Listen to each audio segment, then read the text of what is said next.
Astra Abyssosque. We meet again, you two. Hi, Catherine! Do you have any commissions for us today? Commissions, huh? Let me think. Oh, how about this? Please attend the Academia's Academic Symposium this afternoon and recite a love poem on stage. Wait, say what now?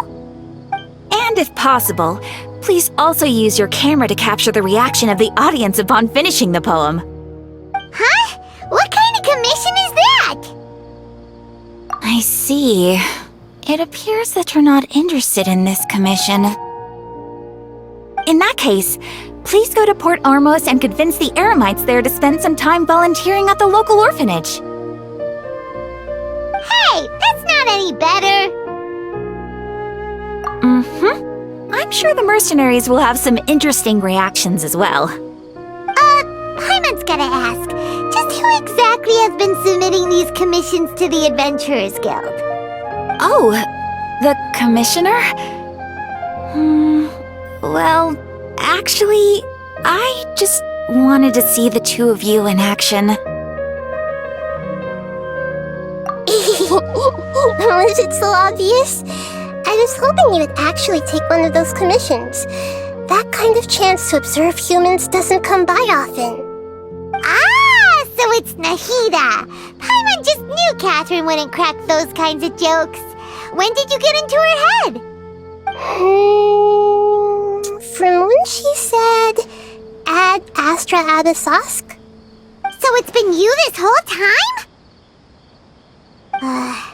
Are you done resting up, Nahida? Yes. I've been sleeping ever since we parted ways, and I even had a really, really long dream. It was another dream about the Sub-Zero's festival, except it was a happy one. In my dream, I was sitting in the middle of a flower terrace, and everyone in Sumeru City was holding hands as they danced in circles around me. They danced round and round, and everyone looked really happy. I also got to sit on a gigantic flower carriage. Ferris, the Knight of Flowers, raised me really, really high above the ground, and I was throwing an endless amount of Yalda candies at the children. You know, Nahida, maybe your dream is how the Sub-Zero's festival really should be. It's meant to be a joyous time where everyone gets together to celebrate your birthday. Huh? Wasn't I describing a really happy dream? Why are you both looking at me like that? Wait, could this be an example of the emotion known as pity? No, we aren't pitying you. That would only make everything worse. We just don't want you to feel too sad. By the way, have you had a chance to visit Dunyarzad? How's she doing? The Homianis haven't allowed any visitors after the festival, so we haven't been able to check on her. Yes, I paid her a visit right after I woke up. She was resting at the time. Her condition is stabilized. However, since Elazar is a manifestation of the withering on the human body, we can only cure it by finding a way to take care of Irminsol's own withering. But for the moment, our top focus should still be figuring out what the sages are up to and what they're planning. Right. Who knows what'll happen if they manage to pull off another scheme like the Samsara of the Sub-Zero's festival? So our first priority should be investigating and putting a stop to the sages' activities. As for how we should pull that off, let's discuss it somewhere else. There are too many adventurers around here. Oh, good point. Sorry, adventurers.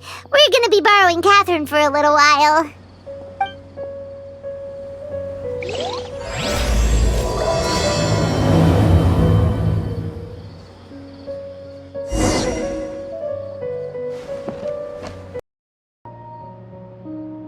Okay, so do you have any ideas on how we can investigate the sages, Nahida?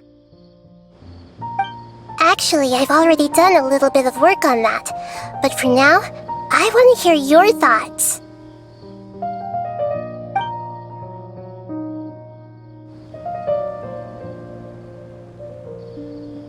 I've already tried that, but all the key members of the Academia, even the core 30 guards, intentionally avoid wearing their Akasha terminals.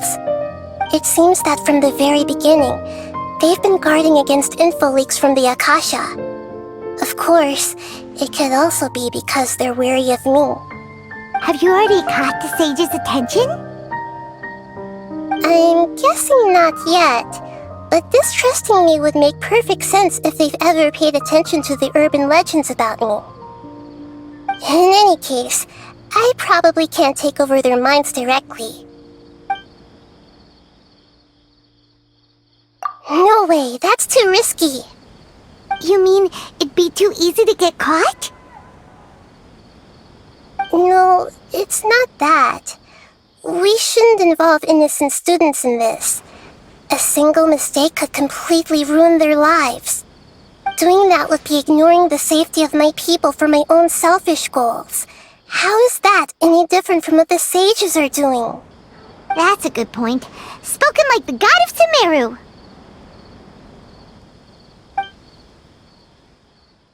We're in the dark as of now. Since we still don't know anything about their goals, any rash move could tip them off and lead to terrible consequences. After all, every person in Sumeru City is one of their hostages.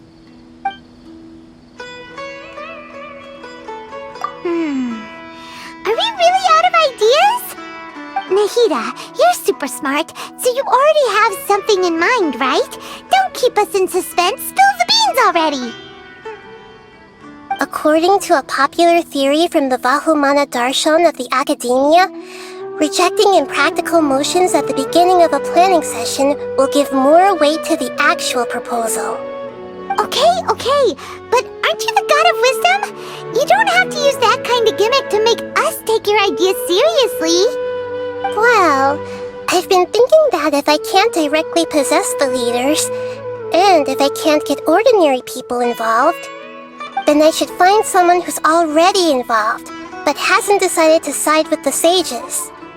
You're saying we should recruit a spy? That does sound like it could work. Oh, before coming back, we met someone named Al-Haytham. He seems like he acts alone, and he likes doing stuff behind the Academia's back. They probably aren't in cahoots. Actually, I already have someone in mind. Do you still remember that female scholar named Setaria? Setaria. Paimon remembers now. Isn't she the one who's always trailing behind the Grand Sage of the Academia? We ran into her basically every time the Sub-Zero's festival repeated itself. You could even say we're old enemies by now. Paimon still remembers the smug and mean way she always spoke to Nilu.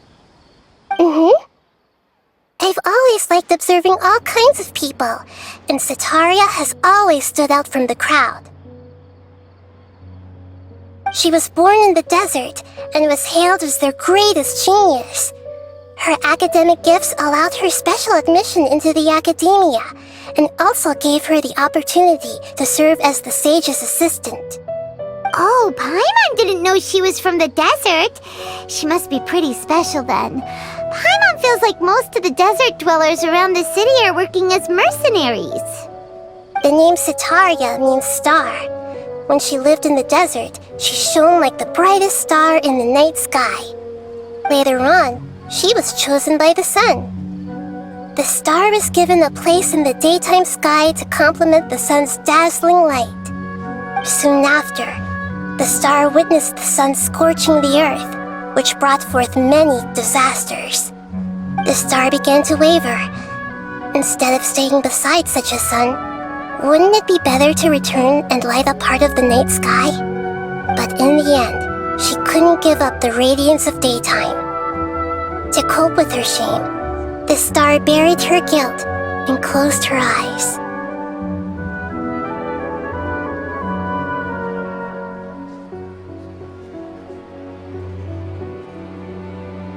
From the sound of it, Setaria's just hung up on the research opportunities here. But she doesn't really support the Academia. She still feels guilty about not doing more for the desert, right? She's just running away from her problems. Indeed. When they are presented with complex moral issues, many people will simply plug their ears and go with the flow until the problem can't be fixed anymore. She's suppressing a lot of guilt, but before she realized it, she had already become the sage's accomplice. She can't deny her part in their schemes anymore.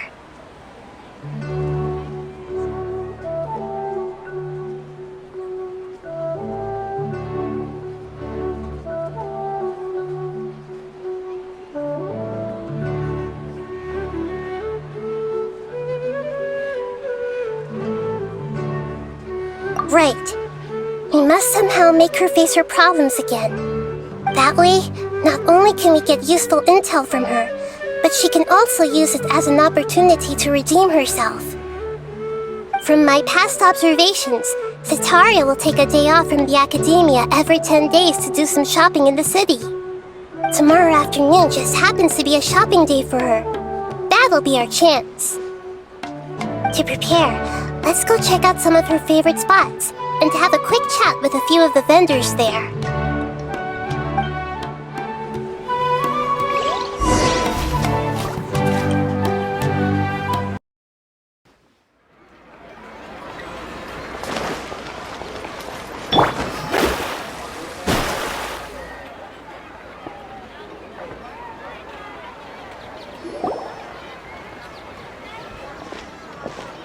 This should be Sitaria's favorite fortune-telling spot. So should we ask the fortune teller about Sitaria? No, I already have enough information on Sitaria. The most important thing now is for you to pay attention to the vendor's talking style and key characteristics. Talking style and key characteristics? My poor lost lambs, have you become troubled over your fates? The divine voice of wisdom often echoes between mine ears. If thou be blessed today by the gods, I may be able to show you the way. Huh? Really? Nahida, you've been whispering things to her? Shh! My friend here has some doubts regarding her future. Can we get a fortune reading for her? Of course, of course. In that case...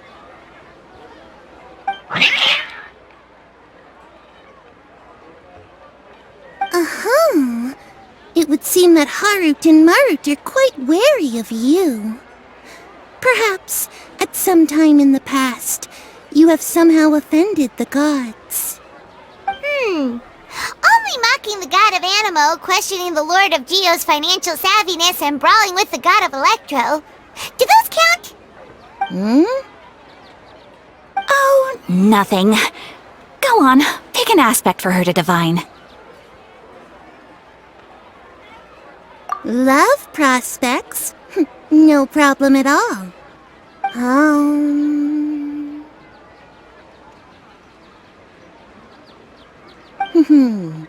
The gods have spoken. The truth shall be revealed. One who is fated to cross your path will appear on... Huh? So many people will fall for you. How could that be? Harut, Marut, did you two spoil my divination? I've never read a fortune so absurd.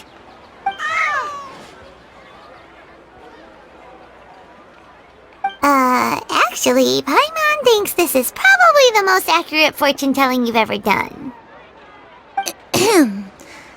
I admit that the orientation of today's celestial matrix is, suboptimal. As such, there will be no charge. Is that so? Well, that can't be helped. If you were to bring some food offerings for Harut and Marut on your next visit, perhaps they could help you reverse the wheels of fate.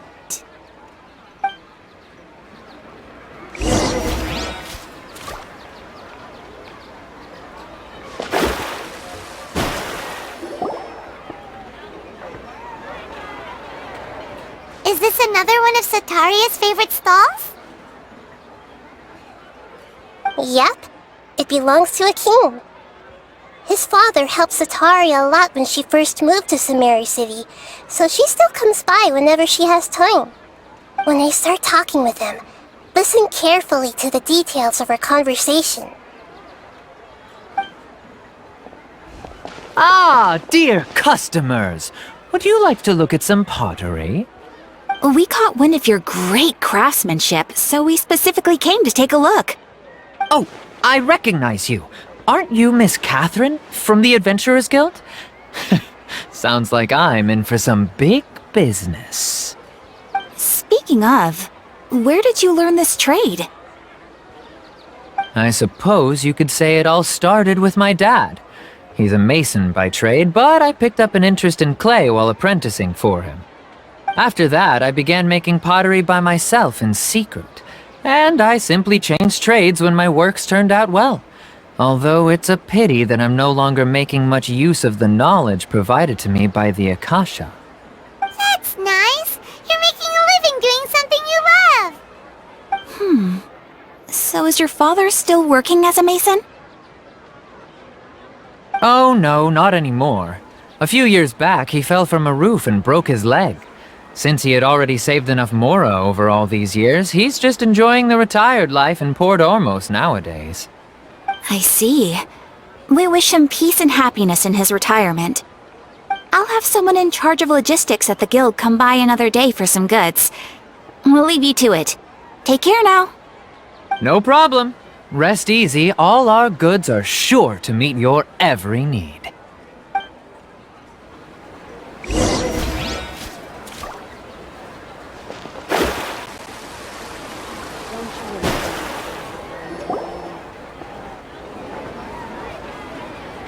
This should be our final stop.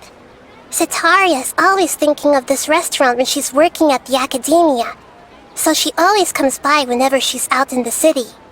Nahida, you've really thought of everything. It's my duty to protect Samari's citizens, after all. Hi there. I feel like I've seen you down by the docks before. Huh? Sorry, I don't quite remember. If I recall, you were having a discussion with someone about shipbuilding at the time. Ah, that's right! I've always been really interested in feats of marine engineering. After all, I grew up in Liyue Harbor and spent my entire childhood staring at the ships going in and out of the port. I came to Sumeru to study, but failed to make it into the academia due to my lack of talent. But I'm still discussing all kinds of problems with different scholars, and I'm continuing to study and perform research from the restaurant's basement. I'm sure I'll get into the academia after their next round of exams. What an admirable spirit for learning! Amazing! Sure, but you'll find hardworking people wherever you go. So this restaurant has a basement as well? Huh. First I've heard of it. That's right. It's not usually open to patrons. Most of the time, employees use it for breaks or to hold private events. I see. Guess that makes sense. Well, good luck with your studies, Miss Chishan. Thank you so much. As long as I can make it into the academia as an official student, I'll be happy.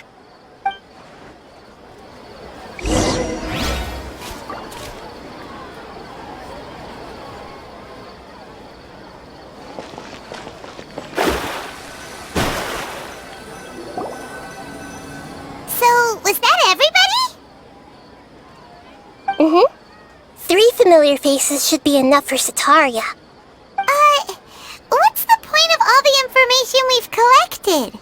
Nahida, you still haven't told us how you're planning to make Sataria face her problems. Sataria is already used to avoiding her problems, so we must find a way to break through her usual sensibilities. I remember that you mentioned that the Eremites in Port Ormos are all making a fuss about the upcoming resurrection of the Scarlet King. Although it's all just a boatload of nonsense, the fate of her homeland may turn out to be Sataria's soft spot. Oh, Paimon gets it now! You want to take advantage of the guilt Sataria feels about her homeland. Although she knows she should return home to help the people of the desert, all she's done is conspire with the sages. So how do we set that up? Well, the Scarlet King is long gone, and Sataria is also too smart to fall for any simple tricks. If we simply engaged her under the guise of the Scarlet King's believers, she would definitely be wary of us, and we may not get anywhere. But if we were to borrow some of her close acquaintances to talk with her, her reaction would probably be very different. So you mean you're going to possess those people we just talked to? Yep. Possess them through the Akasha. Imply that they've already converted to the faith of the Scarlet King, and then convey our made-up will of the Scarlet King. As long as everything goes smoothly, we'll get through to Sataria for sure. She'll never guess that we had anything to do with it. Ah, so that's how you're going to use all the info we collected on these people. It's so that you won't slip up and break form. Possessing them will only work if you can manage to pass off as them. Exactly. So, best of luck with impersonating them. Huh? Best of luck? But we don't know how to possess anyone. That's no problem at all. I'll just share all their senses with you once I've possessed them. As long as you're also wearing an Akasha terminal, the effect will basically be as if you've possessed them yourself. Huh. That is pretty convenient. But why does she have to do this? Can't you do it yourself? Although I've been observing humans for a while, I've never been good at imitating them. You're not wrong. It's always been painfully obvious whenever you try to pass as Catherine. If it was at all possible, I would have preferred to leave these people alone. But seeing how things are now, I probably should just accept it and push on. Yeah, don't beat yourself up over it. We're only doing this to help everyone, and we'll only be borrowing them for a little while anyway. Alright, then let's give it a go tomorrow afternoon.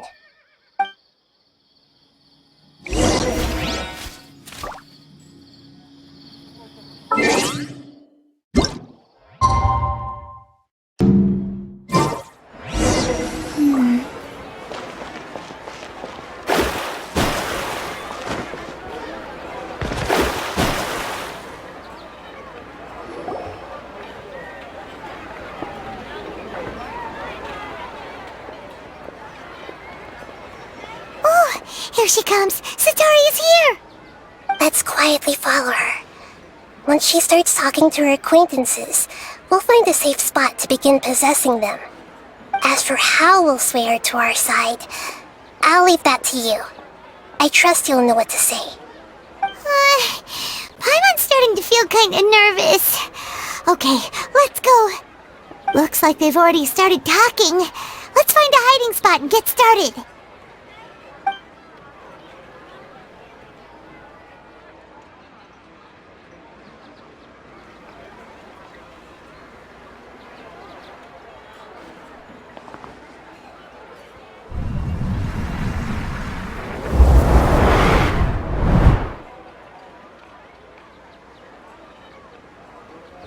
That's right. You really can't force anything when it comes to love.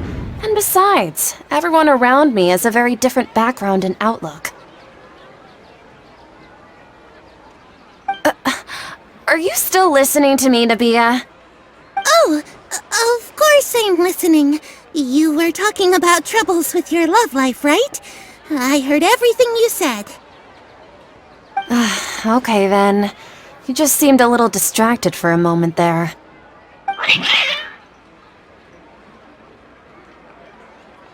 Strange. Your cats seem pretty worked up. Is something wrong? I always thought they were quiet, happy kitties.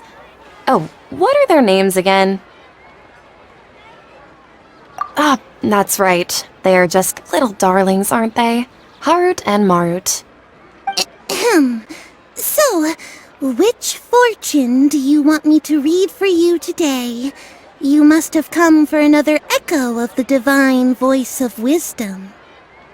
I'd like to get another reading on my love prospects, but to be perfectly honest with you, I feel like I've been a real mess recently. A mess? Well, could you do a reading on how long it'll take me to finish my current project at work? I really just want to get it over with. I hear you. No problem at all. The gods will reveal the truth.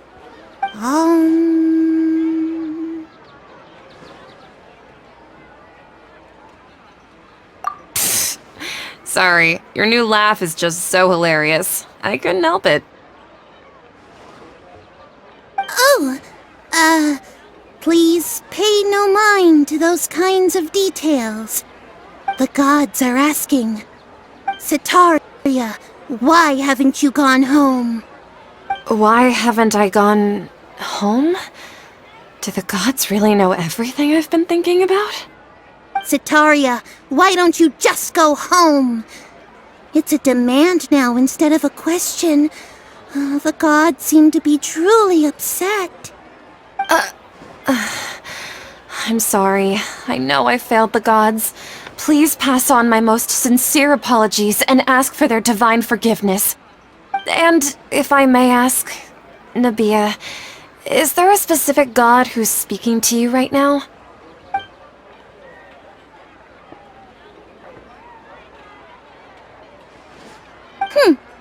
What an inconsiderate and naive question. The god who is speaking to me is, of course, the wisest and mightiest of all, the Scarlet King. The Scarlet King? No wonder he would make such a demand of me.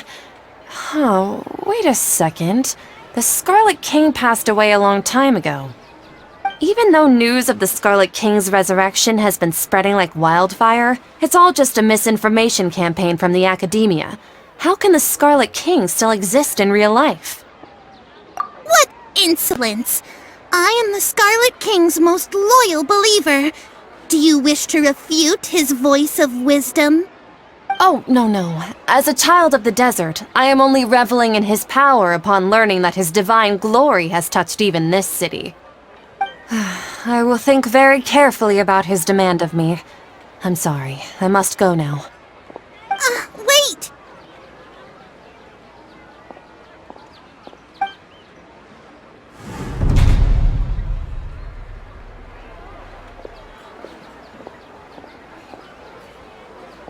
Whoa! She just ran off in a hurry. She looked pretty upset, too. Well done. Sitaria didn't seem to suspect anything amiss. To have something she's been trying desperately to avoid show up out of nowhere and berate her, that must have shaken her to the core. Aw, Nahida, it seems like you understand human emotions really well after all. All I know are some abstract Harabatot theories. And in any case, my time with you has shown a lot of them to be utterly useless. I'm still trying to make sense of everything. Anyway, enough of that. Let's hurry and catch up to Sitaria. He's out of Keem's now, right on cue. Let's get ready to possess him right away!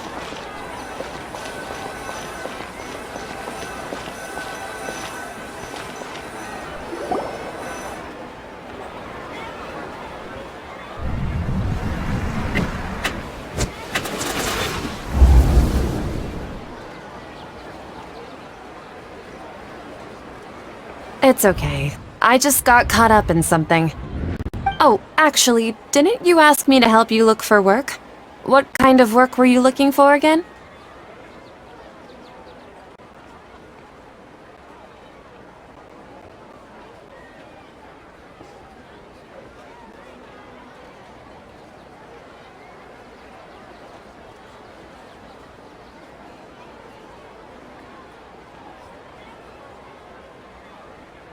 Oh, right.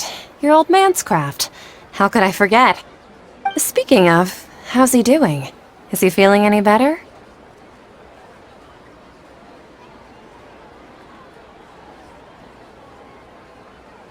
Oh, that's good to hear. I've been thinking a lot about him. If I could get some more time off, I'd love to pay him a visit. Actually, while we're talking about him, is he still living in Port Ormos? Yeah, he's been retired there for a while. If you could find the time, please write him a letter. Please pass on that recently, faith in the Scarlet King has taken root in Port Ormos and has begun to spread across Sumeru. He has a quick temper and has always been a devout follower of the Dendro Archon. I don't want him to get into a fight with those Scarlet King believers because of a difference in beliefs. Oh? So, who are you siding with in all of this? The Academia or the Scarlet King? I'm so jealous of you. You were born a child of the desert. Yet you chose to betray the Scarlet King, and now you spend all your time with those crooks from the Academia. Akeem, you don't mean you've also become a believer of the Scarlet King? What's so strange about becoming a believer of the wise Scarlet King? In fact, aren't you the strange one? The one who still can't pick a side? Can't pick a side? Me? Whoa! Paimon had no idea you'd be so good at this! You really zeroed in on the issue and put it right in front of her. It might feel a bit overwhelming for Sataria. But once everything is over, I'll be sure to pay her a visit to her mind and explain everything. Anyway, let's keep going.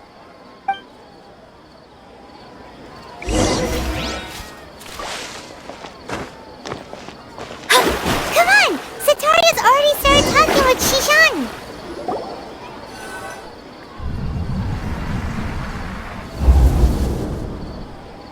So, Shishan, have you noticed anything weird in the city lately? Like, as if someone was trying to preach to you about something? Oh, right. Speaking of strange things, I celebrated the Sub-Zerus festival so many times that I lost count. That was really weird. Wait, how could you be aware of that? That should be impossible. Nothing in the report indicated anything like that. Are you still failing to realize that the Academia's lowly tricks could never deceive all of Sumeru's citizens? Shishan, don't tell me that you've converted to the Scarlet King as well! What an absurd question. You make it sound like I should be ashamed for becoming a believer of the Scarlet King. In reality, shouldn't you be the one who is ashamed? You, who worked side by side with the Academia and treated people as nothing more than experimental subjects?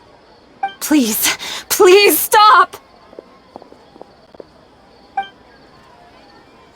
Even now, Sataria's still trying to run from her problems. She can no longer justify everything to herself. Hey, she's trying to talk to the guards! What should we do? This is the most important part of all. Quick, get ready. Mercenary, you're a member of the Corps of 30, correct? Please help me pass a message to the Matra right away. The situation in the city is getting out of control. Please, try to remain calm, miss. Tell me what's happening in the city. Heretics are infiltrating the city, and they've already converted many residents to their side. Heretics? What kind of heresy are you talking about? The Scarlet King! Many people I know have suddenly started believing in him, but he's long dead. It's impossible. Miss Sataria, nothing is impossible. You know my name? The Scarlet King is immortal, and all who defy him will one day pay the price. You must face the truth, Sataria. You tread a treacherous path, and the longer you ignore it, the tighter the Academia's grasp on you will become, and the deeper you will be ensnared. Child of the Scarlet King, never forget that the desert that belongs to you lies elsewhere. What's so strange about becoming a believer of the wise Scarlet King? In fact, aren't you the strange one? The one who still can't pick a side? What an absurd question.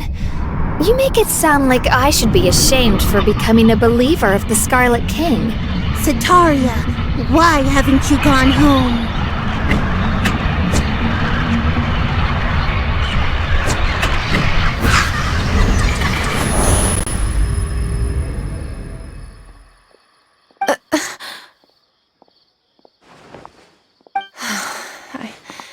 It seems that no matter where I run, I only keep finding more believers of the Scarlet King.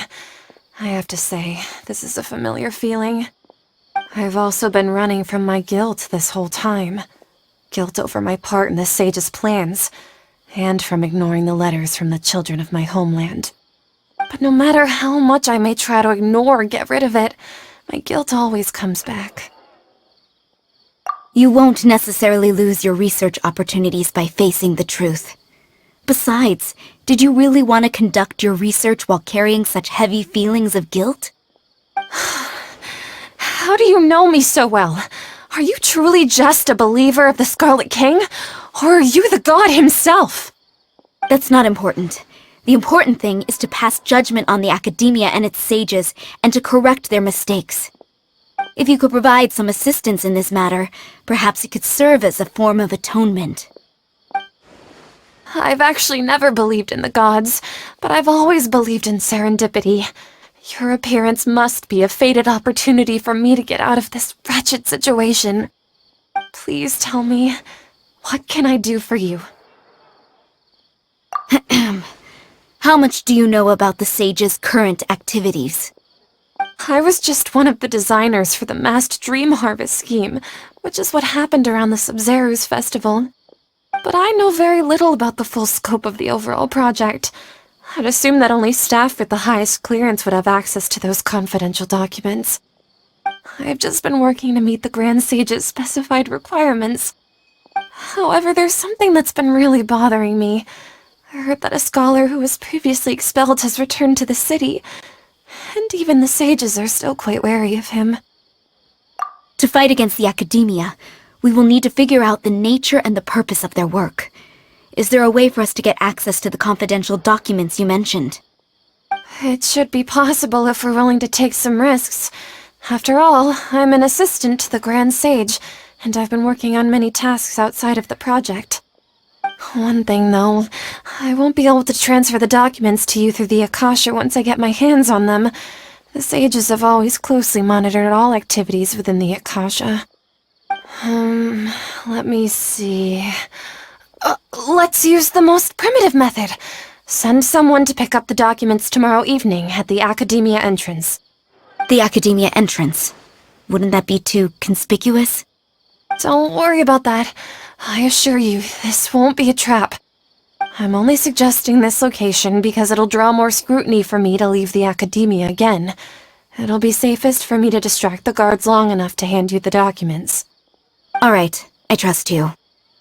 So, if I were to successfully complete this task, would it mean I've atoned for my wrongdoings? That'll depend on the judgment of the Dendro Archon. The Dendro Archon. That's right. Her people are the ones we have endangered. As the god of wisdom, she's also the one responsible for judging and guiding the scholars. Maybe it's time for me to find a god to believe in. Just as Nahida predicted, we've managed to bring Sataria to our side! The Traveler's execution was ingenious. She's the one who deserves all the praise. Well, now that we've made plans to meet again tomorrow evening, all we can do is pray for Sataria's mission to go off without a hitch. Pray? But if we're going to pray to the gods, aren't we just praying to you? God of wisdom and guardian of the scholars? No. The truth is the true guardian of scholars. I've always believed that. Anyway, let's meet again tomorrow evening at the Adventurers Guild.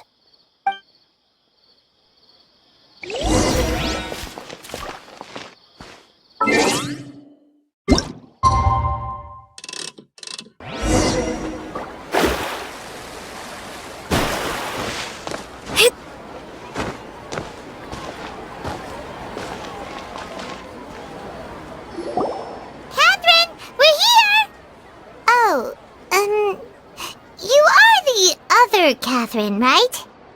That's right. I suppose I'm the other Catherine in your mind. Shh! We're on a secret mission tonight, so we need to protect Catherine's identity. Yep, Paimon's right. We cannot fully rule out the chance that the meetup tonight is just a trap. If something were to happen, my existence may be the only trump card we'll be able to play. After all, the academia should still be unable to confirm the existence of my consciousness in the outside world. Yep, exactly. Just what Paimon was thinking. Anyway, enough about that. Let's just make sure to be on our guard.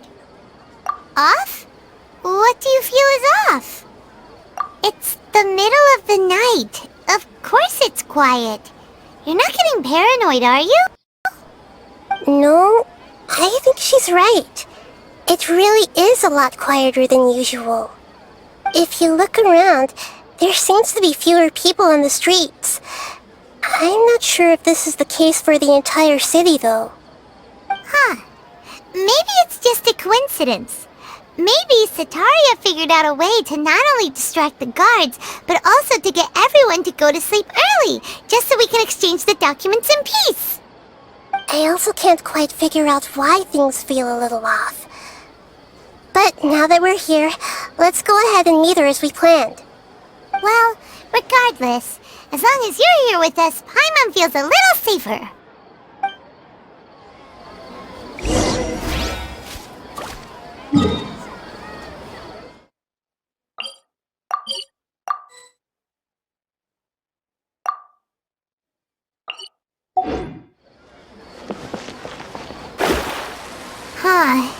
There really aren't many people out right now. Let's hope it'll be this quiet in front of the academia, and that Sataria managed to distract all the guards.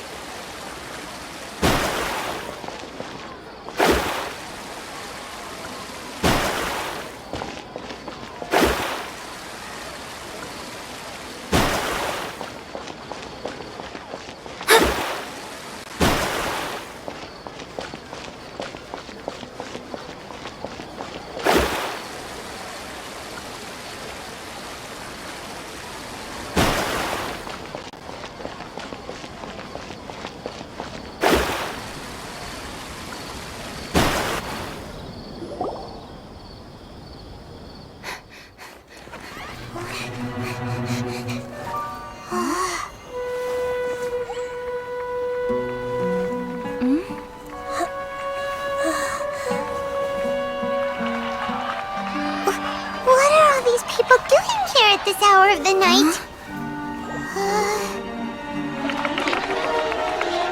Ah, the triumphant hero returns at last.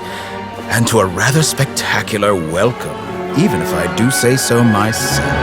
You're the outcast, expelled from the academia. Indeed I am. Although these days they tend to call me the Doctor.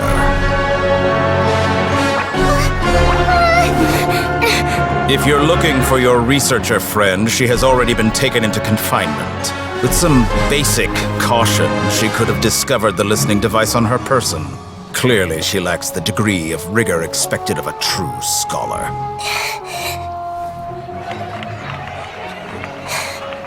The people of Sumeru City! What have you done to them? I simply made some minor adjustments to their Akasha terminals. Now they can deposit information directly into the subconscious. As you can see, all these lovely people now believe this traveler is a hero who has just saved the world. My experiment is a success. And now it seems they can no longer hold back their sheer adoration. No, what should we do? These are all just regular people. Leave now. You need to get out of here. What? That guy's a Fatui Harbinger! We can't just leave you here! Nor can I abandon the people of Sumeru!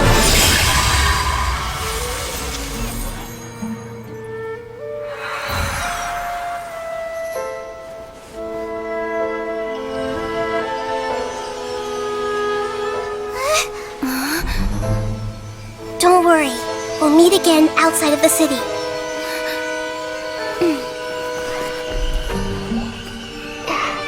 I see. You appear to have overridden their mental faculties with your own consciousness. To possess such a powerful mind, you must be the god of wisdom.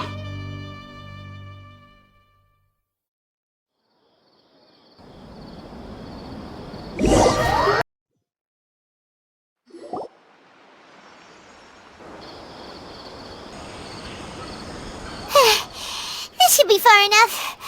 Whew. Paimon needs to catch her breath first.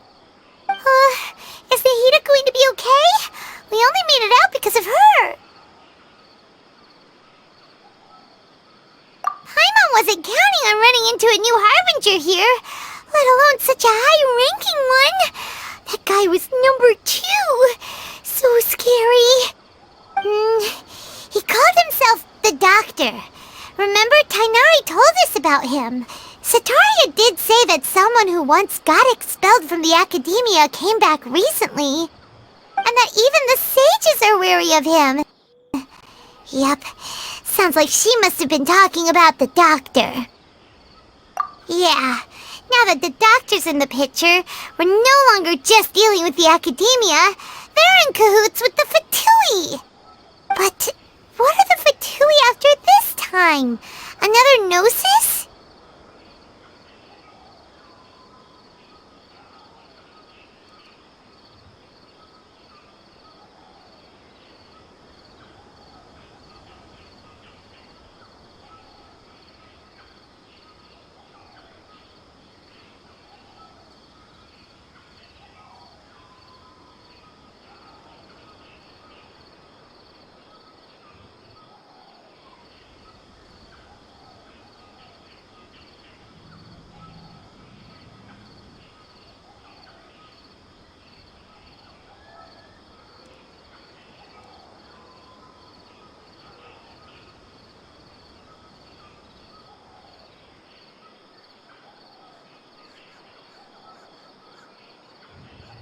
Yeah, things would be a lot easier with Nahida's help.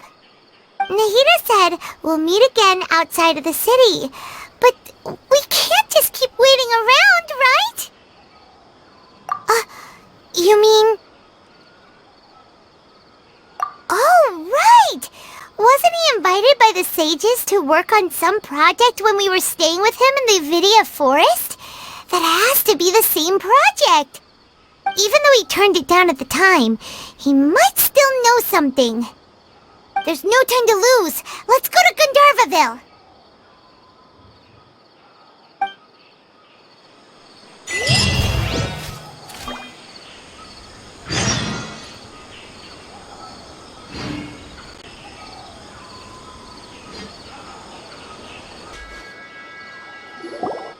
Hold it right there! A blonde-haired traveler and a floating fairy. We've got you all right. Take a look around. You've fallen right into our trap. Are you mercenaries from the Corps of 30? Did you come here to arrest us? Corps of 30? We're nothing like those government lapdogs who don't even get scraps for their work. We are an elite brigade that commands the highest commission rate in all of Sumeru. We're here on the orders of a client known only as the Outcast. The Outcast? An outcast from the Academia? But why wouldn't the Doctor just send the Fatui after us? Still wasting time on idle chit-chat. We'll shut you up soon enough. Get them! You're up, Traveler! Following orders. Delve into destiny. Fate is upon you. This is long overdue.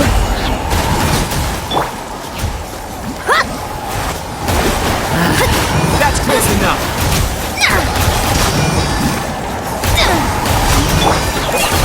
You punching. Hold it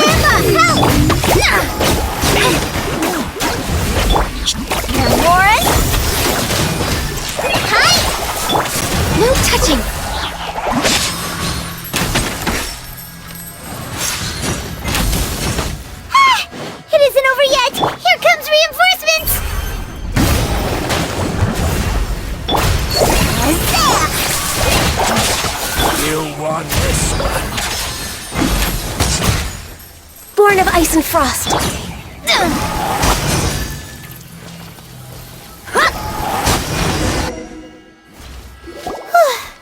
That was pretty rough. Is that what elite mercenaries are like? Yeah, looks like we'll have to keep our guards up. But this doctor guy seems like a pretty tough opponent. He knew exactly where to set up an ambush. Did he predict that we would try to find Tainari? Going up against smart people is tough. Anyway, let's keep going.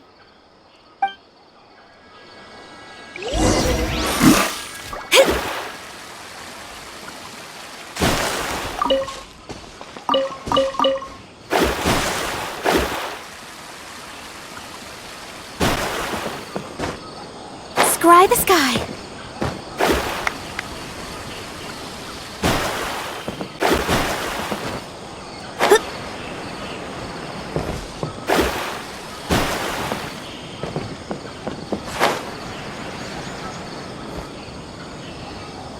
Oh, it's the Traveler and Paimon.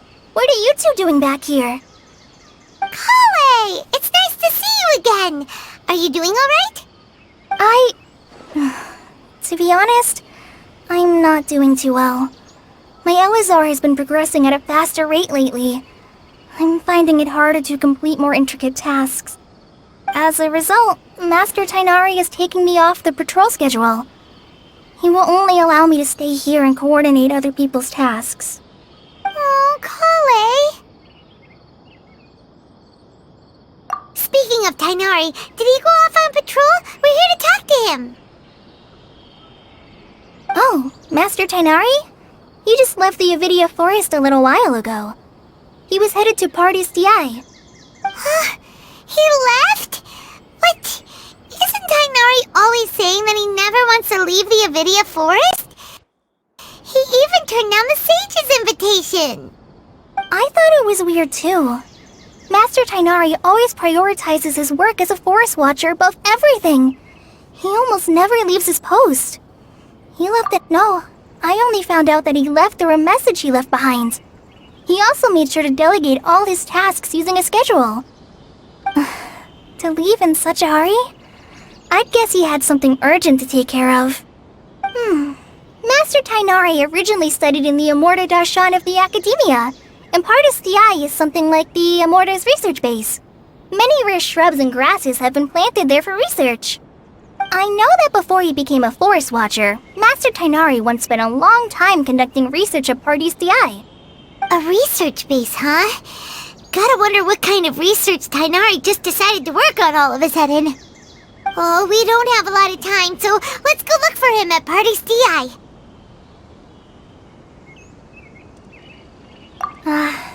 Don't worry, I'm fine.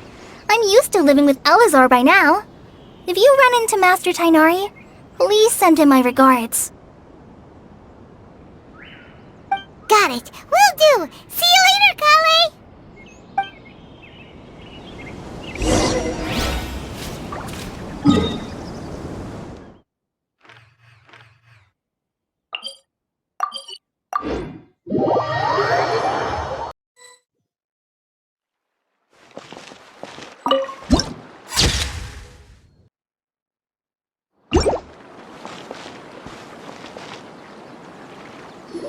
Wait! Look who it is!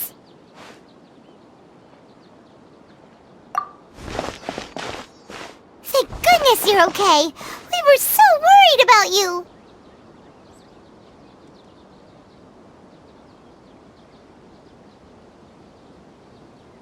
Hey! This was supposed to be a touching reunion, but you're ruining the moment! Actually, it's very smart of the Traveler to be wary of me right now. After all, the Doctor has shown that his technology can apparently even control human minds. Plus, it's not like you could have known what happened after we split up and I was facing the Doctor by myself. Even a pool of stagnant water after a torrential storm can occasionally pass as a patch of sky.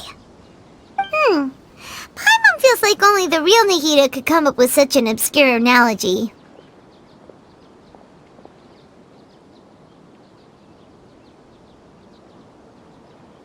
Huh? But I wasn't trying to win your trust or anything. All I wanted was to clarify my point. Well, we understand that point now. Please, Nahida, tell us more about what happened. Are those poor people all right? When you left, I was still in the middle of restoring everyone's minds. Thankfully, when the doctor mentioned depositing information into the subconscious, he didn't mean engraving information into their minds. Instead, he did something closer to creating hallucinations. That was still within my power to fix. Luckily, I managed to finish my restorations and mind jump away from him just as he was about to capture me. Whew. What a relief. The doctor sure pulled out some hidden cards, but good thing we had Nahida with us. I wouldn't be relieved just yet. I gave away my true identity when I restored everyone's minds, which means we've lost another one of our trump cards. Also, the doctor is already an expert at modifying Akasha terminals. Maybe it's only a matter of time until he captures my consciousness inside the Akasha. Would that mean you'd no longer be able to jump between minds? Then how do we stop him? He's still at the academia, so it's possible he already started messing with the Akasha. Ugh, it feels like he's toying with us. What a nasty piece of work. Plus, the doctor's combat ability alone is apparently enough to make him worthy of being number 2 of the Fatui. We shouldn't give up hope just yet. Let's try to find another way to attack this problem. Actually, Nahida, how did you know we were trying to get to Party's DI? Have you been waiting for us? Yes, I have. I can see the traveler's elemental energy, so I deduced your destination by looking at the direction you were moving in. You didn't come here for sightseeing, right? Did you find any leads? We're looking for a scholar we know. His name is Tainari, and the sages once tried to reach out to him. Why don't you come inside with us and see what we can find? Okay, let's just hope we won't get him into trouble.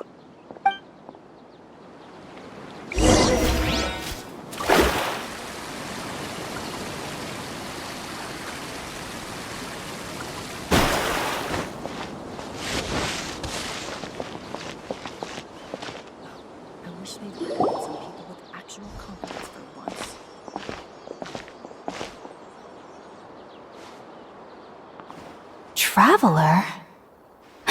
It is you! The voice! It's Hypatia! Ah, what a pleasant surprise! It's so nice to see the two of you again. Who's this? She's a scholar we met in the Avidia Forest. When we last saw each other, she was still training in the... what's it called? Satyavada life? Oh, I see. That's right, we're old friends. You've come at just the right time. Ever since I've come here, hardly anyone has even talked to me. Hypatia, you're way too excited about this. Actually, for you to leave the Avidia Forest means... you're not in training anymore? Wait, no. Did you already finish your training and reach Paripurna life? What do you think? My consciousness has already managed to make contact with the divine. You did it? Congratulations! It's so exhilarating to share this sublime joy with others at long last! When my consciousness made contact with the gods, what a supreme and unparalleled experience that was! That sounds incredible!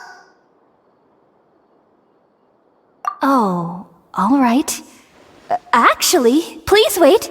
I haven't forgotten my promise to you. Remember? I promised to help you understand what you saw from Irminsul once I gained deeper insights. My current self has not only gained true insight, but I can even help you establish a direct connection to the consciousness of the divine. You can do that? I've never heard of anything like that, but if you want to give it a try, I'll do my best to protect your consciousness during the process. Hold on. I brought some spirit-born ale with me. This is still a crucial part of the ceremony. We're using that incense again? All right now. Hold my hand. I'll help you establish a pathway to connect your consciousness. Okay. Ready?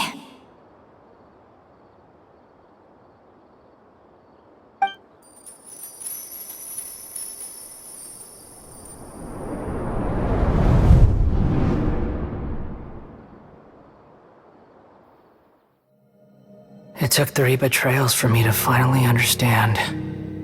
The world is just an elaborate tapestry of lies. My fury will never be quelled. The first to betray me was a god. My creator. My mother. Valuing strength above all, she saw no worth in me and I was discarded. The second was a human. My family. My friend. Consumed by fear, he saw me as an abomination. The third was one exactly like me. A hope for the future. A fledgling barely out of the nest. Powerless before his mortality, he broke his promise to me. Humans, they can't be trusted. And the gods fill me with pure loathing. So I said good riddance. I denounce the world and laugh in its face. My chest will never again be defiled by worldly filth. I will scrub away every last trace of human emotion. Then it will be empty, a blank slate, and ready to receive a supreme gnosis, brimming with pure divinity.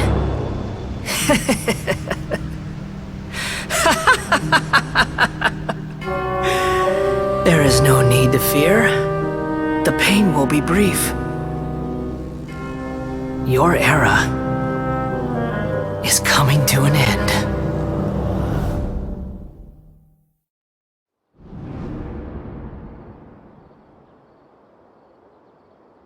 What was that?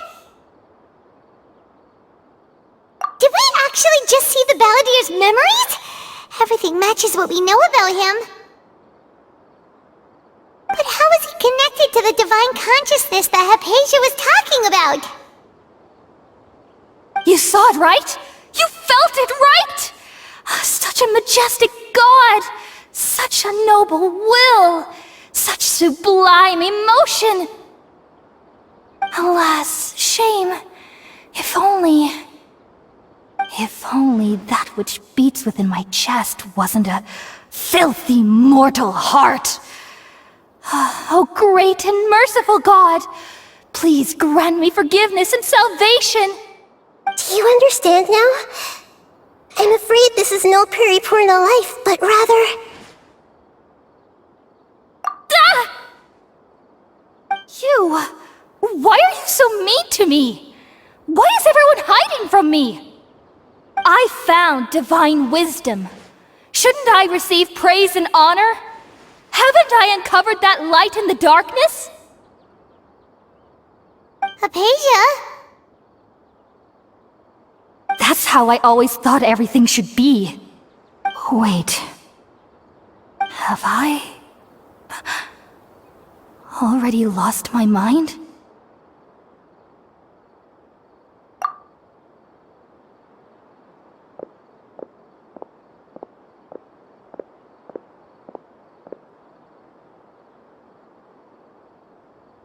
Wait, something isn't right!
Oh, the Traveler's back?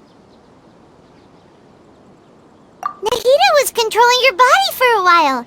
It seemed like she jumped over to you as an emergency measure right before the Catherine puppet was destroyed. After that, Tainari heard the commotion and came over. He helped us defeat the mercenaries and then he ran with us all the way here. What? You swapped places? You mean your consciousness also went into Nahida's body? Wait, then where is Nahida's consciousness? Where is she now?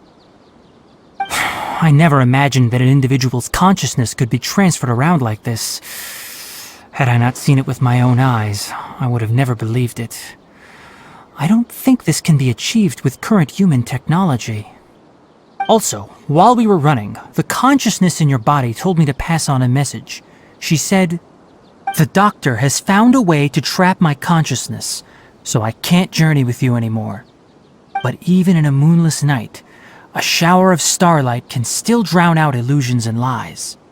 Oh no! Nahida's trapped in the sanctuary of Surasthana for good this time. Was that message all she left for us? It's pretty vague.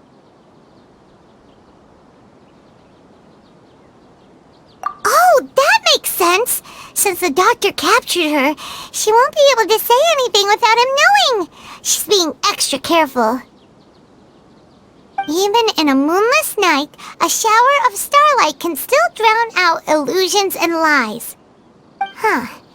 Paimon knows the moon illusions and lies are from the alchemical divination at the Sub-Zero's festival. Didn't Nahida use a starlight analogy before? It had something to do with Sataria.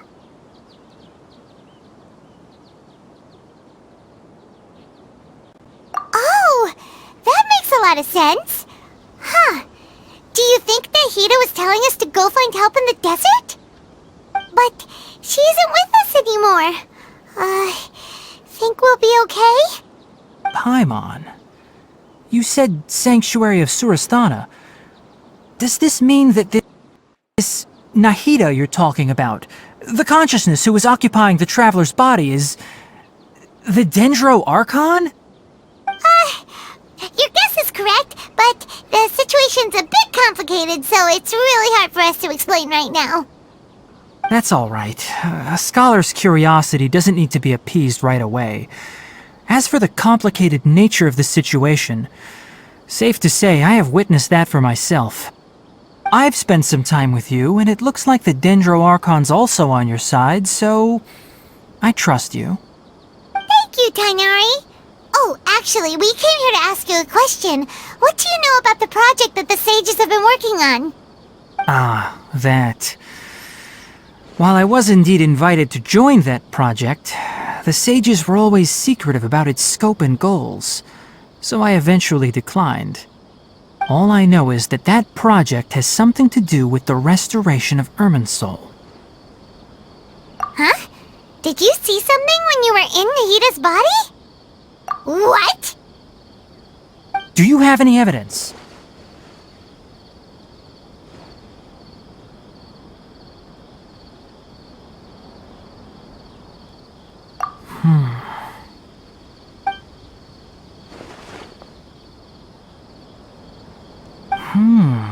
So that's what happened.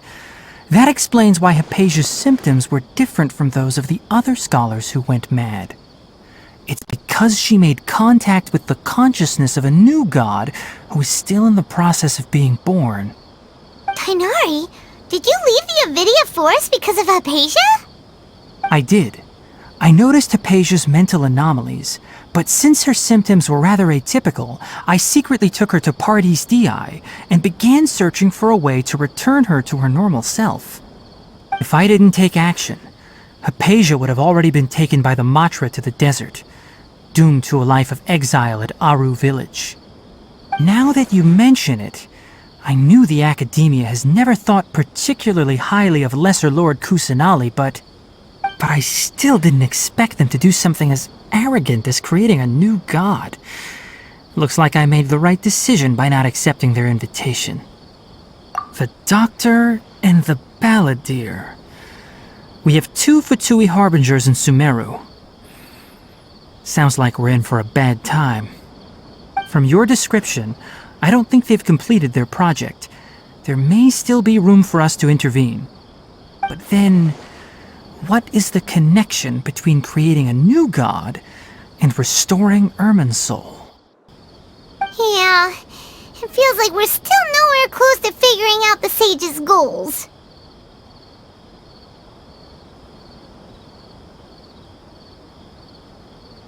Right, we've pretty much gone over everything we need to know, so we should head out. How about you, Tighnari? What are you going to do? I'll stay here for now. I still want to try a few more things to help Hypatia. If you're planning to go into the desert, start by heading for Caravan Rabat. That'll be your fastest route. Come find me here if there's anything else I can do to help. May the spirit of wisdom go with you. Thanks, Tighnari. Hopefully Hypatia will feel better soon. We're off then.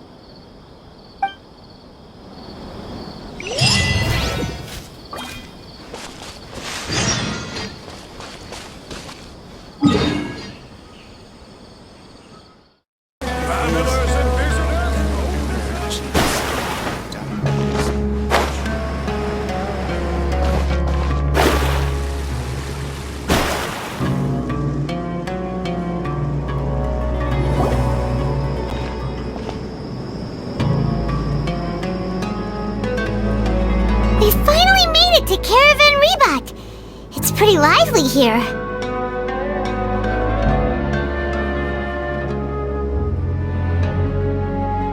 So, just past this wall is the desert, huh? Oh, wow. Paimon remembers hearing people call this the Wall of Samiel. It's made to block sandstorms from the outside. Oh, if it's this tall, it's gotta be the divine work of Greater Lord Rukkhadevata, right?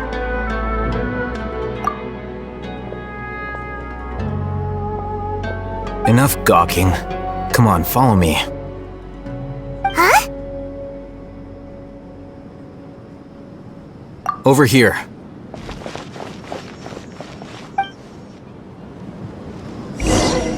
Oh, Haytham went that way! Let's hurry up and follow him. Wonder what he's up to.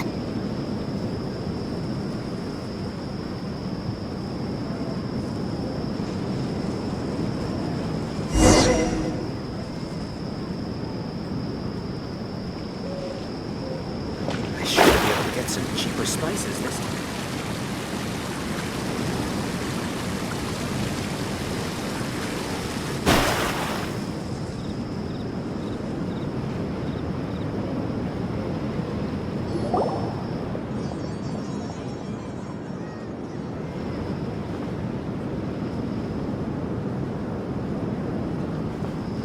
What the? Where did she go? How did we lose them? They were just here a second ago.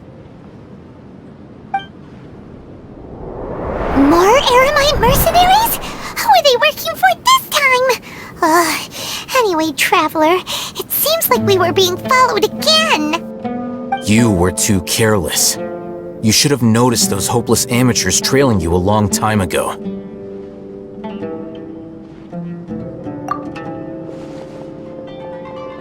There's no need to thank me. I've never cared to keep track of personal favors. All I did was correct a mistake I happened to come across. It's a habit I developed at the academia. You really gave Paimon a scare, Al-Haytham. We never thought we'd run into you here. Last time we met at Port Ormos, didn't you say you were going back to the academia? Wait, don't tell Paimon that you're here to take us back on their orders! Oh, so you've already landed yourselves on the academia's hit list. I can't say that I didn't expect it. However, had I wished to turn you over to the academia, don't you think you'd already be the Eremites' honored guests by now? Oh, right. You do have a point. I have no interest in running errands for that project. As a scholar, I've always belonged to the camp that promotes researcher autonomy. And these days, you're more fascinating than anything the sages can offer. Not quite. To tell you the truth, I'm still investigating the Divine Knowledge Capsule. Unfortunately, I've run into some difficulties. Everyone says the capsule originated in the desert and was eventually moved to Port Ormos. If I am to get to the bottom of this, I must understand how the capsule first came to be. Which brings me back to you and why you're so interesting.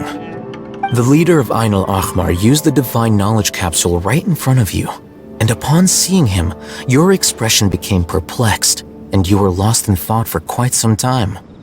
To have that kind of reaction, I think you must have realized something. Are you interested at all in sharing what you've been hiding from me?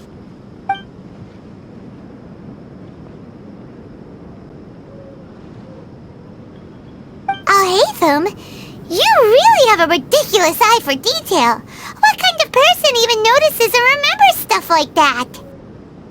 So that's your answer. Well, I do work for the Academia after all. So considering that, it is indeed wise to keep your cards close to your chest. But that does prove you do have some undisclosed information about the Divine Knowledge Capsule. Am I right?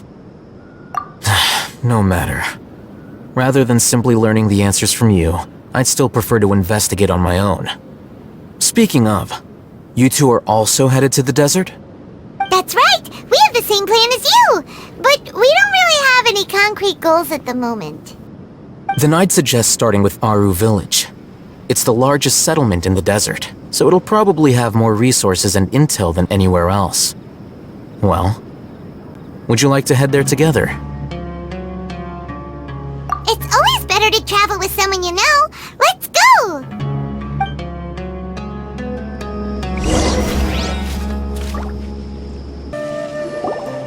Before us lies Aru Village, the safe haven of the desert folk. Whoa, this landscape is really something else. What a cool place! Let's go check it out!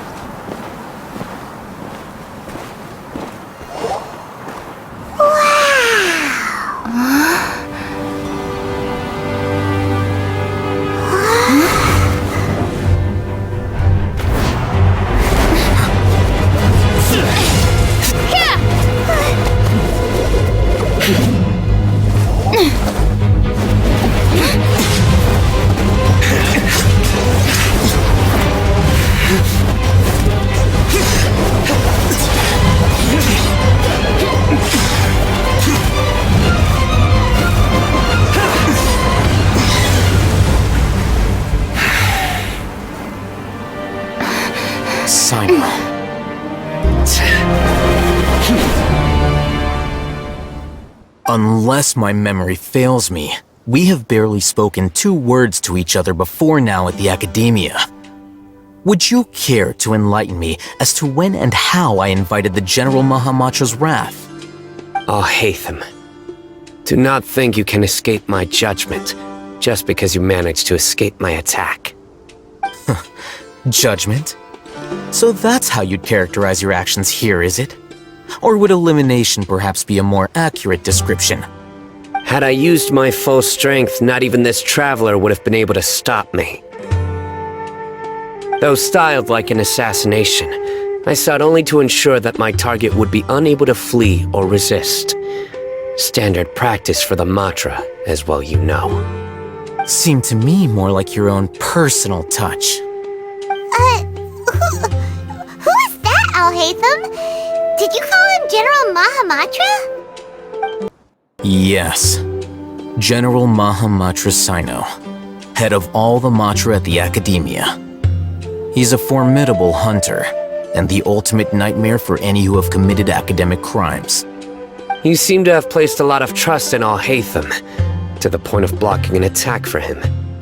If I were you, I'd never choose to side with him.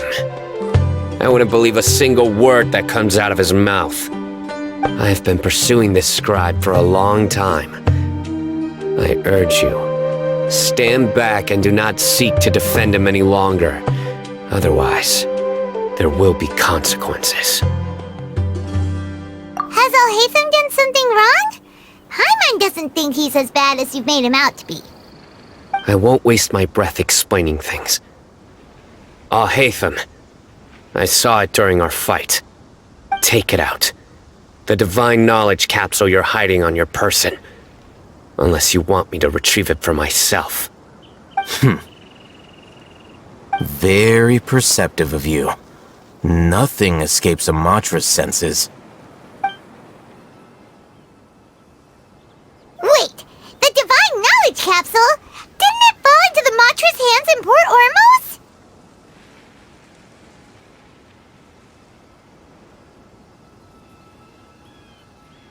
No wonder you speak with such confidence, Sino. But I must admit, I'm very curious. What does this capsule mean to you?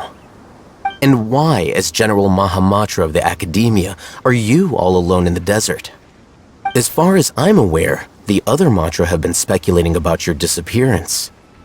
Have you been given a mission that's, let's say, morally dubious? If I was the real target of your mission, what was stopping you from simply using your authority and resources to judge me within the walls of the Academia?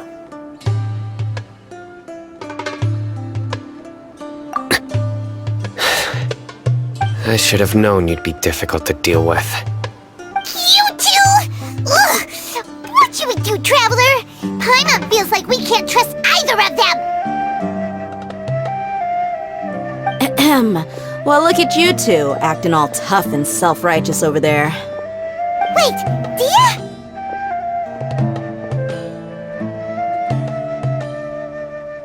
Great! Finally, someone that we can trust! You gotta help us out here, otherwise these two are gonna start fighting again! Yeah, sure looks that way. Two giants from the Academia duking it out once and for all. Not something you get to see every day, that's for sure.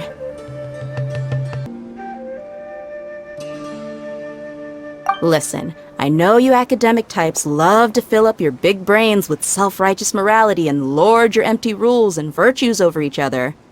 But how dare you bring your petty disputes into the safe haven of Aru Village? It seems like someone's gonna have to beat some sense into your thick skulls until you finally learn to respect these grounds.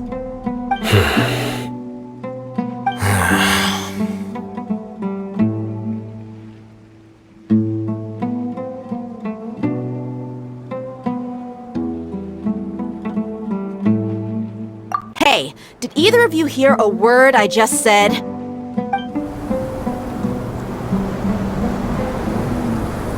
Whoa, what's going on? The wind's so strong! Is this a sandstorm? Paimon's gonna get blown away! Another sandstorm? What's up with these recently? Hey! All of you, over here, quickly! We have to take cover! Someone's calling for us! Oh, this wind is too strong! Let's get over there! That sounded like Candace. Come on, you two! Jeez, are all of you Academia folks such hard work? Move it! All right, stop yelling.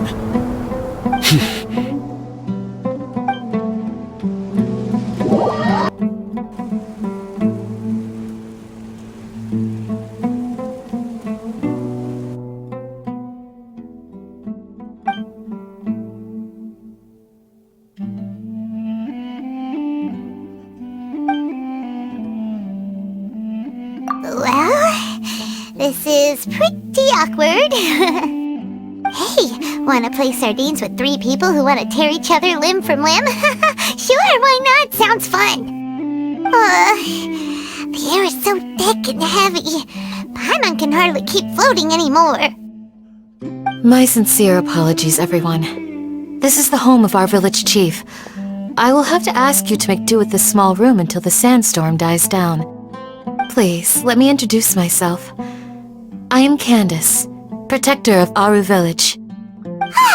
Our savior has come at last! Nice to meet you, Candace. The name's Paimon. Thank you so much for helping us. There's no need to thank me. It's only right to help each other when the weather gets rough. Wow, she's so gentle and caring, like a nice older sister. Unlike those guys over there. All right. Now that we're all better acquainted, we should return to the topic at hand. As a guardian charged with the responsibility to protect my fellow villagers from harm, I was observing your conflict from afar, even before the sandstorm started. And now that you have set foot within our village itself, it is all the more my responsibility to make absolutely sure that you pose no threat whatsoever to us. So please, have an honest and sincere conversation with one another, and put your hostile feelings to rest. If anyone dares to start anything again while they are under this roof, I will not hesitate to send them out for some quality time with the creatures of the sandstorm. Oh, on second thought, Paimon may have misjudged Candace's character. And that goes for you too, Miss Dia. Do I make myself clear? All right, we got it, Candace. That's what I like to hear. So, which of you will begin? I was supposed to be a mediator, but I might have gotten a little too involved just now. Anyway, one of those two should probably start talking. Wait, that was you trying to be a mediator?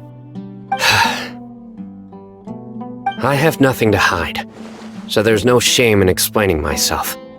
While Alhaitham wasn't wrong about the other Matra not knowing my whereabouts, it's not because I've been assigned a morally dubious mission. Rather, I've chosen to exile myself. Huh? Exile yourself? A little while ago, I discovered that there was data missing in the Academia's project planning and development files. What little they did report clearly did not match the project's actual progress. As General Mahamatra, I had the responsibility and authority to request an audit. However, to my surprise, the person responsible for the erroneous data was none other than Grand Sage Azar himself. I tried to investigate the issue myself before submitting a formal audit request, but I soon found that all leads and potential pieces of incriminating evidence were carefully concealed from me. I began to realize that they were cautious of me from the very beginning. Unsurprisingly, the Grand Sage rejected my audit request as soon as the submission reached his desk. He even said to me, "The power of the General Mahamatra is granted by the sages. You have no right to judge us." So they really are up to no good. I realized then that to the Grand Sage, the Matra are nothing more than tools for the sages to assert and maintain their control over knowledge. The vows that we took, the principles that we strive to uphold, they are meaningless to the academia of today.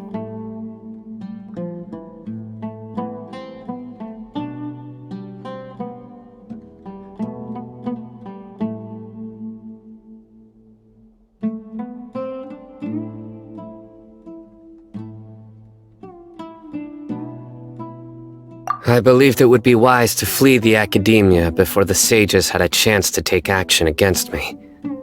This way, they can no longer see nor predict my actions.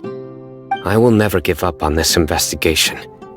There's no need for someone else to give me power or authority. Once I find the truth, I will administer judgment by my own name. Sino seems to have the same goal as us. We're all investigating the sages.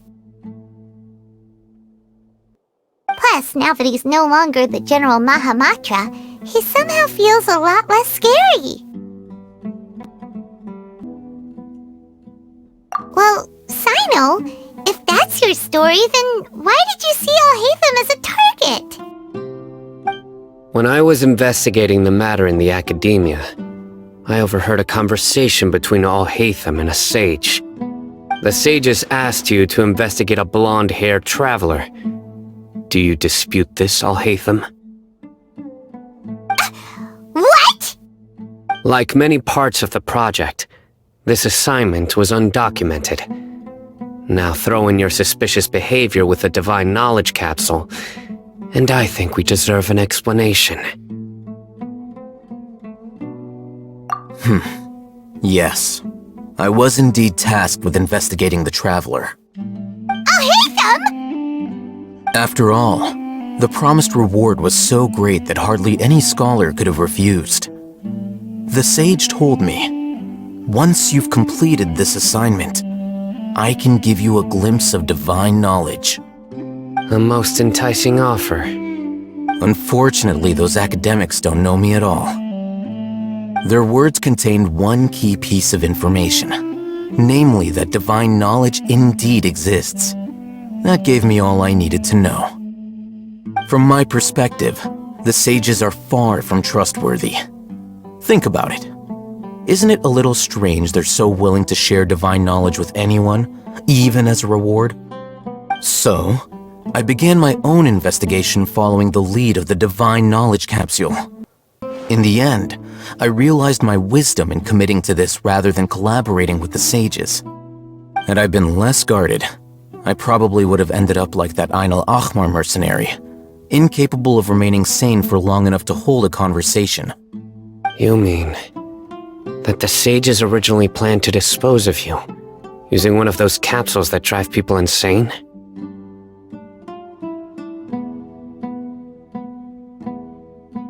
I'd already given up on the assignment by then. I only told the academia I was waiting in Port Ormos for you to appear so they wouldn't suspect anything. So it came as quite a surprise when I encountered my erstwhile target while investigating the divine knowledge capsule. Criminals do love to talk about coincidences. Even though I ran into the Traveler by chance, I had no intention of providing assistance to the academia. Also, you should remember, you were the ones who decided to follow me and strike up a conversation after I left that tavern. That's true. Al-Haytham helped us out at Caravan Rebat as well. Maybe he's telling the truth. I'm willing to apologize if that's worth anything to you. I took the divine knowledge capsule behind your back because I judged its existence to be a significant risk. I felt that it would be best for no one to interact with it before it had been properly studied. After all, curiosity often proves to be the most dangerous thing in this land. You should be well aware, Scribe Al-Haytham, that curiosity can also lead you to danger and suspicion. Answer me this. Did the sages share any information about their project with you? Have I not made myself clear? You and I are both distrusted by the academia. Do you really think they would tell me anything? Fine. Although you haven't completely proven your innocence, I won't regard you as an enemy, for now. As you wish. Good. I'm glad to see you two clearing up your misunderstandings. And now you, Dia. I believe it's your turn. Oh, sorry. Whatever the boys were talking about must have been so boring that I spaced out. My situation is pretty straightforward. My employer, Dunyarzad of the Homayani family, is friends with the Traveler and is currently recovering from her illness at home. I had nothing going on, so I decided to return to our village for a visit. I was actually looking forward to a pretty exciting time getting back together with everyone here. But then I saw these two random guys in the middle of a pointless argument. It ticked me off, and things went downhill from there. Is that all? Well, I will admit that definitely sounds like your style. In that case, welcome back, Dia. That's more like it. I missed you all so much, Candace.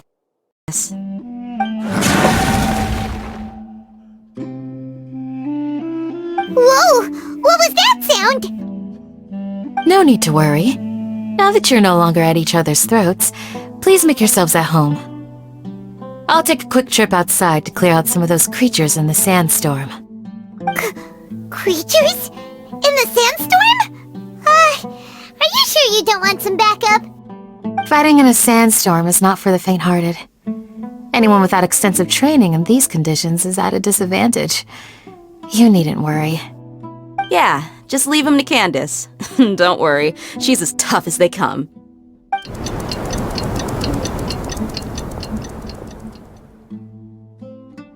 The wind's died down. That means the sandstorm's over, right? Candace still isn't back yet, though. Is she alright? Maybe we should go out and check on her. When you put it that way, even I'm starting to feel a little worried. Alright, let's go. We've been here long enough, and the boys are as chatty as the floor.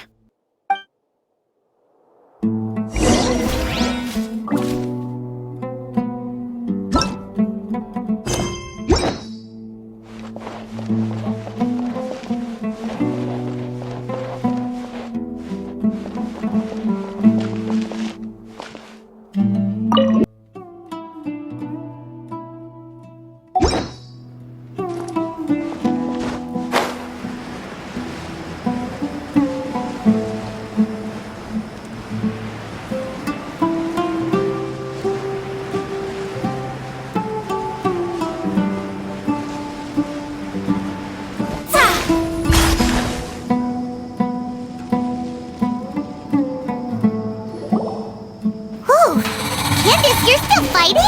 You've been out here dealing with these creatures the entire time? Yes. They just keep coming in waves. I've lost count of how many I've defeated. Before I realized it, even the sandstorm had stopped.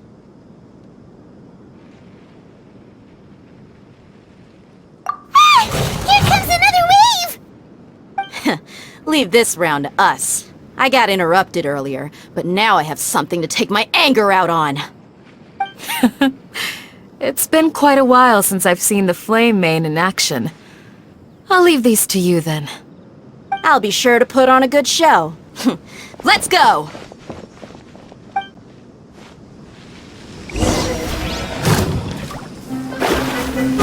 Shadows of fate! Huh! For Rex Lapis! No touching! Go! Try this on the side! Here's the good! More? Let me scribe! Written in the stars! Here comes another wave! When are they ever gonna let up?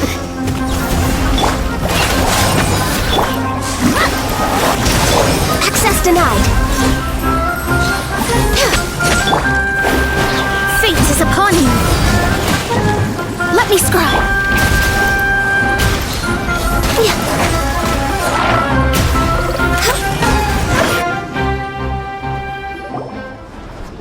The creature stopped appearing. Was that the last of them? What we fought just now was probably the aftermath of the sandstorm. So we should be safe for the time being. Well fought, everyone. No injuries, I hope. Huh? Who are you? Ah, my apologies. I haven't had a chance to greet you yet. I had my hands full taking care of the village's elderly and children. I am the chief of Aru village. Everyone usually calls me Uncle Anpu. Sir, I am also originally from the desert, but I have not been back for some time now. May I ask if such sandstorms are common? I can't say they've always been common, but recently the storms have become increasingly severe and frequent. Besides sandstorms, we also occasionally get earthquakes. According to an investigator who stayed in the village a while ago, these unusual natural phenomena are related to the withering of Irminsul. Another effect of Irminsul's withering. So, Irminsul's withering causes withering zones in the forest, and sandstorms and earthquakes here in the desert? Everything in the natural world is inextricably connected to Irminsul.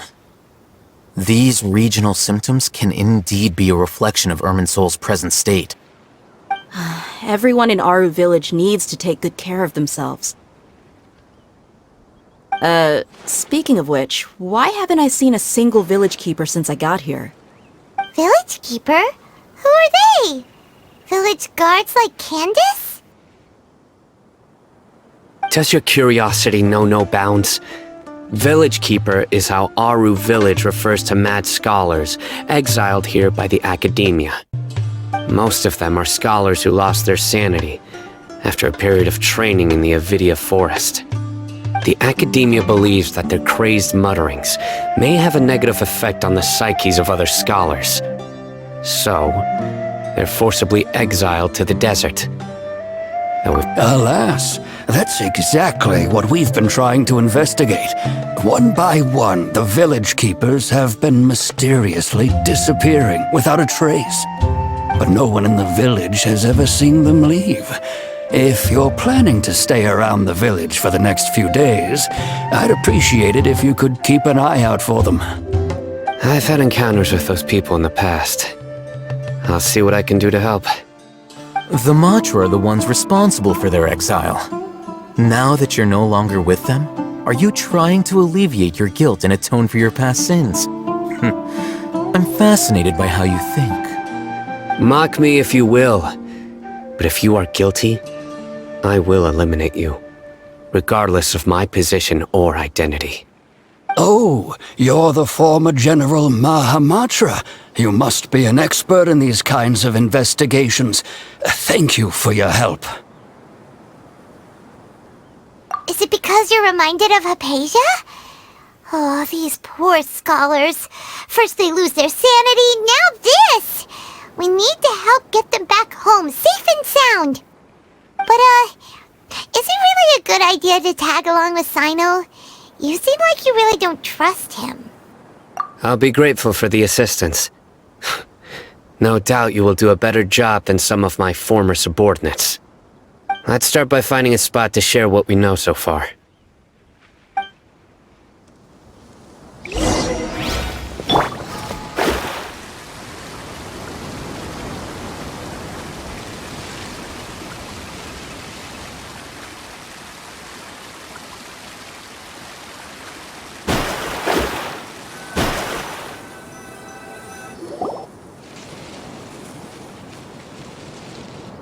Although I've sent myself into exile, I'm still doing essentially the same things as before. Do you still have any questions for me before we start our investigation? One of my former subordinates told me that this title has its origins in a strange incident. The Academia has long exiled mad scholars to Aru village. A mysterious phenomenon exists here. When mad scholars first arrive, they are as incoherent and deranged as before. But after spending some time here, they invariably begin to calm down. Initially, the people of Aru village greatly resented having to take in the mad scholars. But a strange incident one night changed that. Aru village was struck by the strongest earthquake in living memory. Seeing buildings on the verge of collapse all around him, the then chief of the village was preparing to take everyone to safety. Suddenly, he noticed a mad scholar crouching in a corner, caressing the ground with his hands. A soft, green light radiated from him, like a divine glow against the backdrop of night. Despite the powerful tremors that ripped through the ground that night, all the houses remained upright, almost as if they had grown roots reaching deep into the ground. In the end, not a single building collapsed, and no one was hurt. After that, the people of Aru village treated the mad scholars with greater kindness, and began to refer to them as the village keepers. A soft green light? A mad scholar protecting Aru village? What do you make of it, Traveler? Paimon thinks so too. Actually, Sino, do you know if any of the mad scholars continued to wear their Akasha terminals at Aru village? In theory, they would continue wearing them so the Academia could still monitor their activities. With that said, the main Akasha system would no longer have any interaction with them. Oh, no wonder! Everything makes sense then! Add in the fact that they calmed down, it was probably Nahida who calmed them. If you are able to draw a conclusion from this one story alone, then it appears you possess much more information than I do. So, what do you make of the story?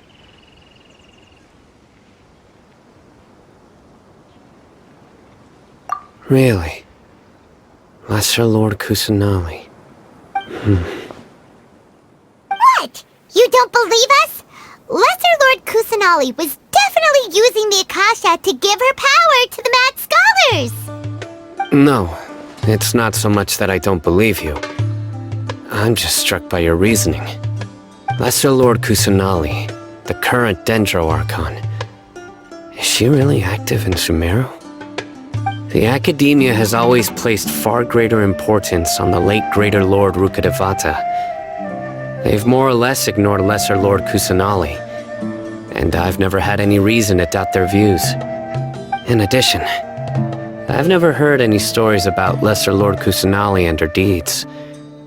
To me, she might as well have been a god that never existed. No way! Nahida definitely exists!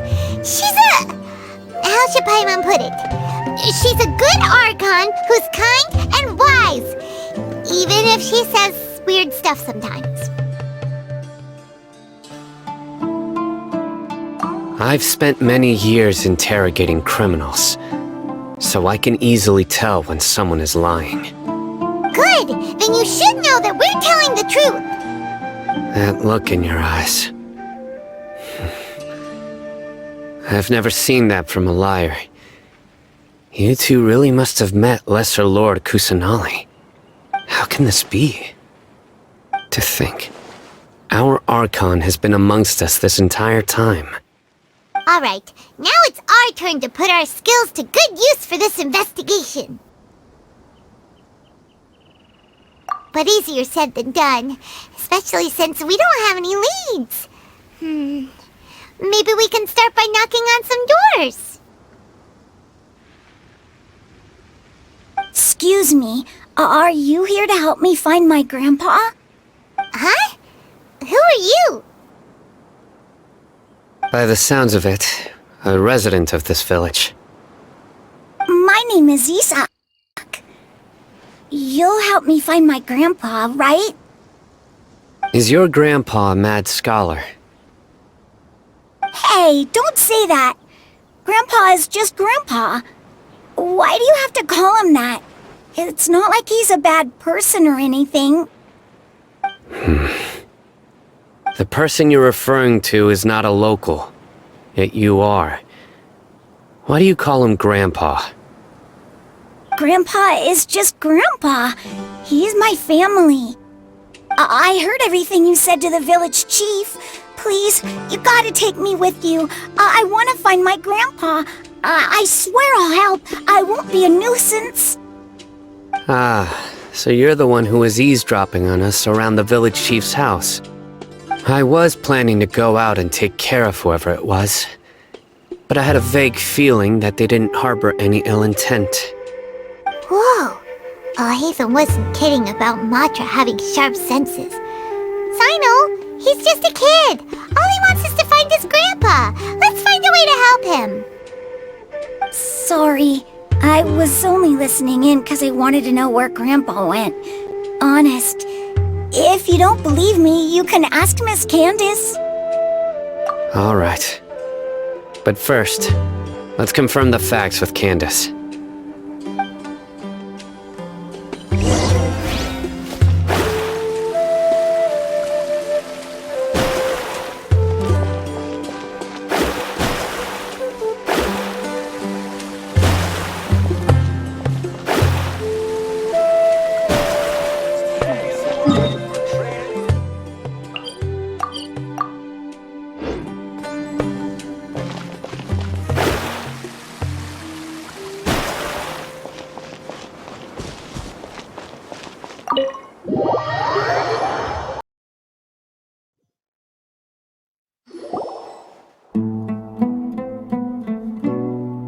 Sino is super vigilant. Is this what all the Matra are like? Ah, you're back already. We just wanted to confirm something with you. Do you know a boy by the name of Isak? I had a feeling he'd go looking for you. Huh? You knew this would happen? Yes. Although he tried his best to stay hidden, I still noticed him eavesdropping outside the window. He really wants to get his grandfather back. Isak's parents were both Aramite mercenaries who rarely returned to the village after finding employment in the city. He was raised by his grandfather. Unfortunately, it was only a few years before his grandpa passed away. Isak was still very young at the time, so various families in the village took turns caring for him so he could survive. Later, an elderly mad scholar arrived at the village.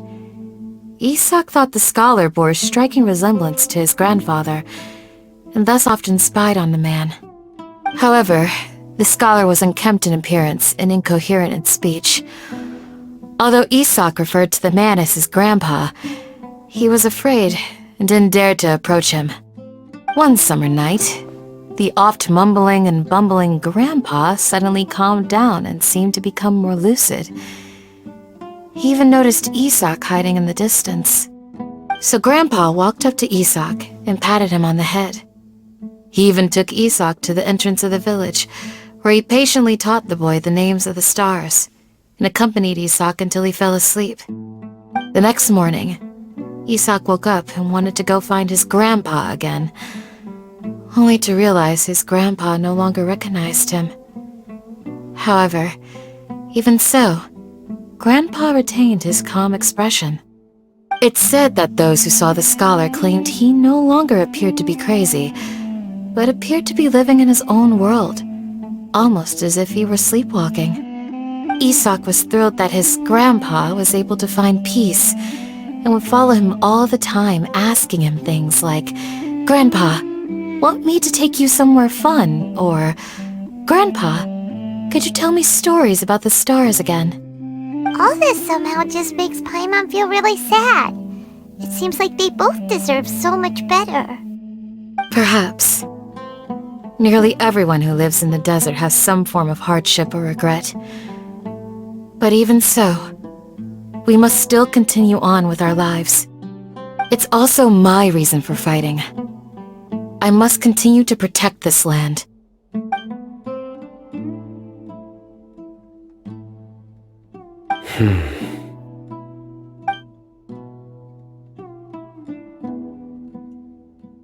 Maybe the people have always had a considerate god watching over them. Huh? What did you say, Sino? No, nothing. As long as Isak keeps his word and doesn't get in our way, we can take him along. Perhaps you are more compassionate than I gave you credit for. Please accept my thanks on Isak's behalf, Sino.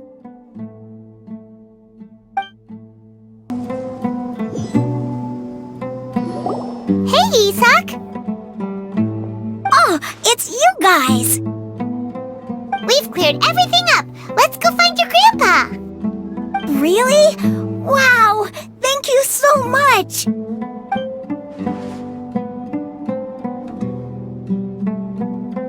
Yeah! Alright. Let's ask the local residents some questions first.